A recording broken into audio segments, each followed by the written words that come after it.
What's going on, everyone? Micah Gillette with LPT Realty. I want to do a quick review over the market stats for our market. So what we have pulled up right here on this map is our MLS. This is all the listings that show up for our MLS. So it comes way up past Chipley for a couple of them. The bulk of what we have listed in our MLS, though, is going to be here through Navarre, Fort Walton Beach, Shalimar, Valparaiso, Niceville, Destin, Miramar Beach, Highway 30A, and then coming up into Crestview, Defuniak Springs, and Freeport. That's where we get the bulk of the listings. Obviously, we got some over here in Panama City. We got quite a few over in Pensacola.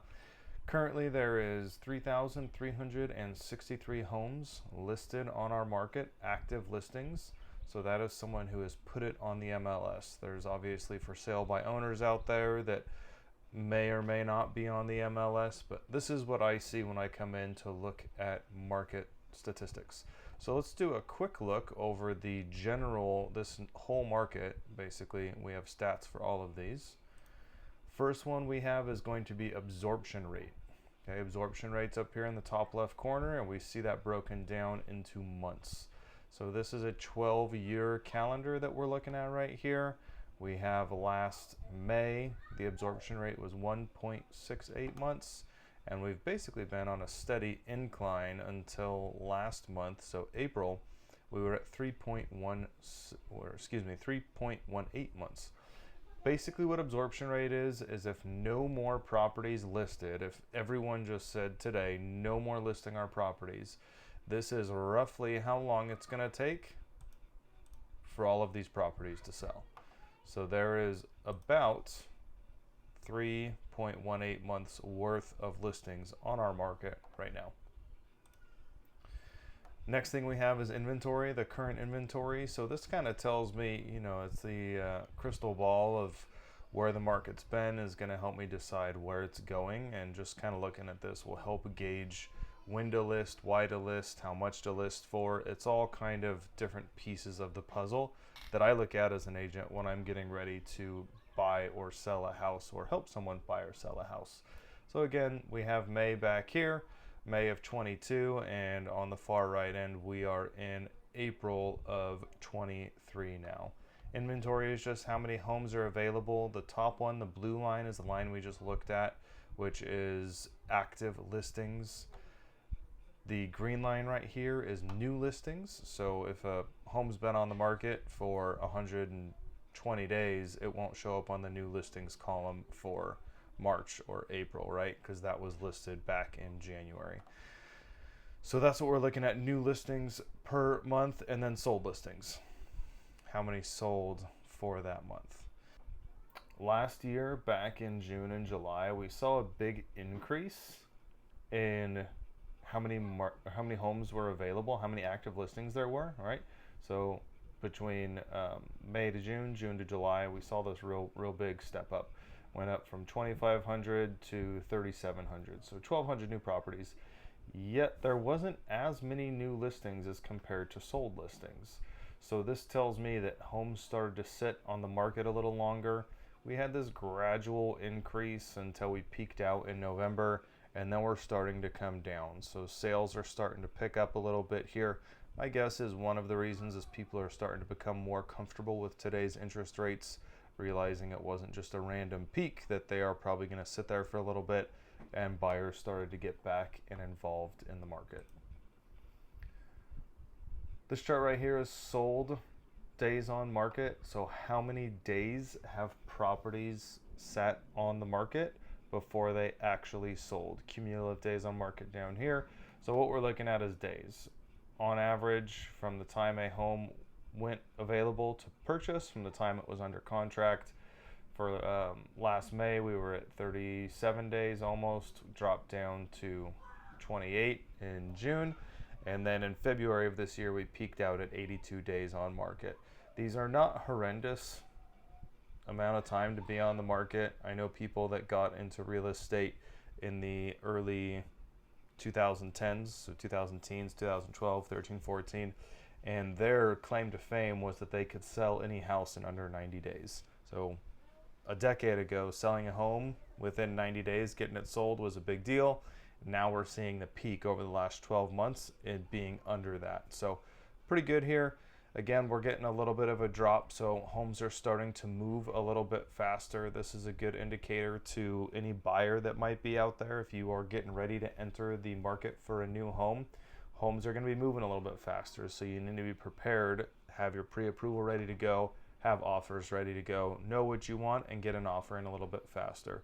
We'll see what this does over the next few months, but my guess is, especially with move season coming up this summer, we're going to see this start to dip a little bit, just like it dropped to the bottom here in the early summer last year.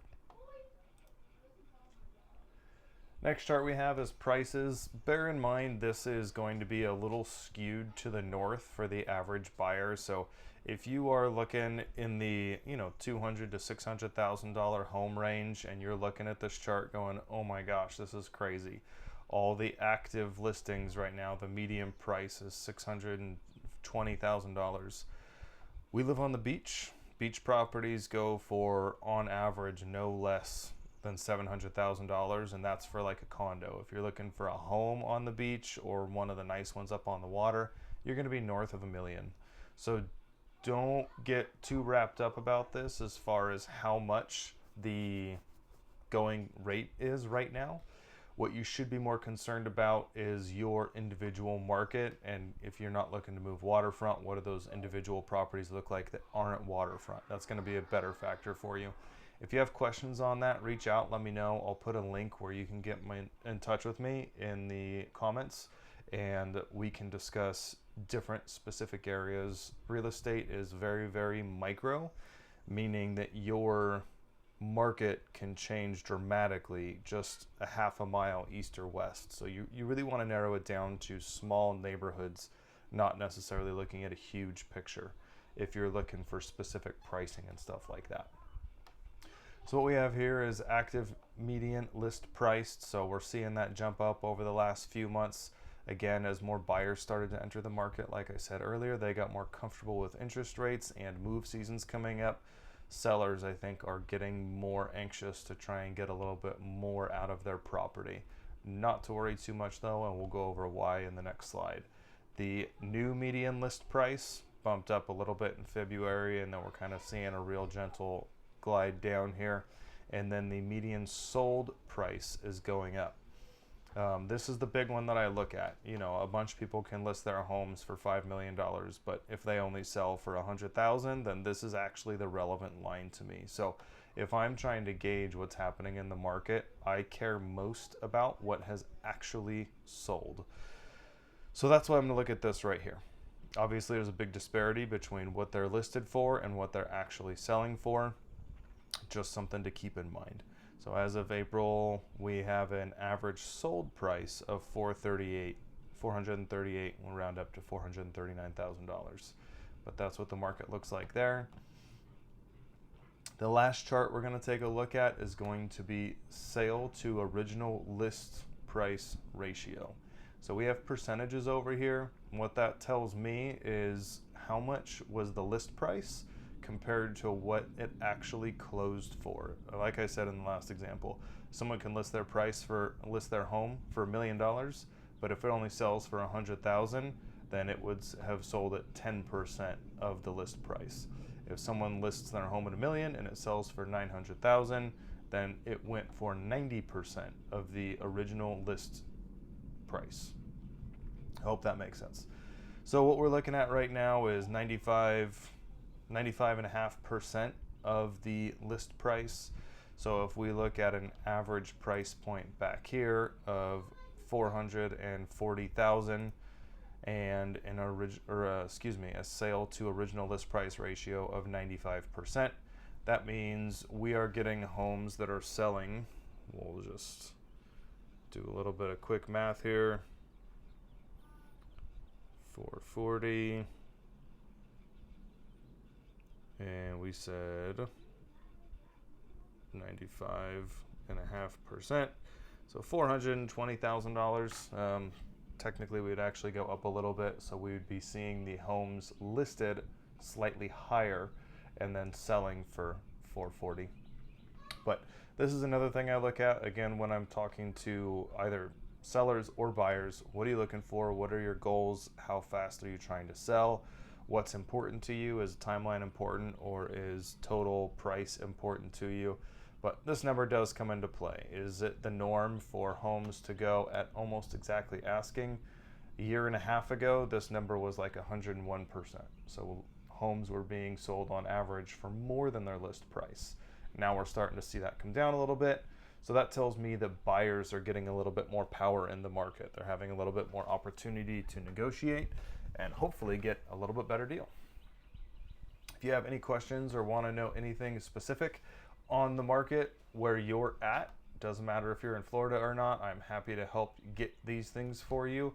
If you are in Florida, particularly the Panhandle, like somewhere on this map, reach out, let me know. I can get into this MLS or multiple other MLSs, and I can start to pull specific information for you about your neighborhood, your area. I can nail this down to pretty much as small of an area as I want. So if I wanted to come up here into Kenwood,